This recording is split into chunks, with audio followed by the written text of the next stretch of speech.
Hey everyone, today I'm going to show you how to apply for a Tanzania e-visa for tourism online. So this is helpful because you can complete everything from home without going to the embassy, and it makes your travel process much easier. So first, open up your browser and go to the official Tanzania immigration visa website.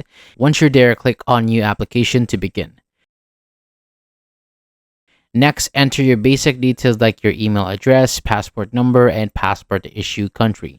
Double check that everything matches your passport exactly.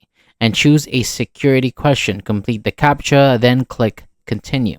After that, you'll get an application ID. Save it, then fill in your details. Then fill in your personal details like your name, birth date, and nationality. Next, enter your contact and work details, including your address and occupation. Now add your passport details and make sure it's valid for at least 6 months.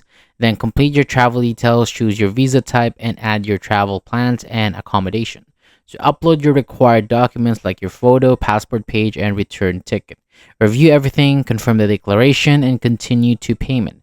Pay the fee, submit your application, and track it using your application ID. And once it is approved, print your visa and bring it when you travel.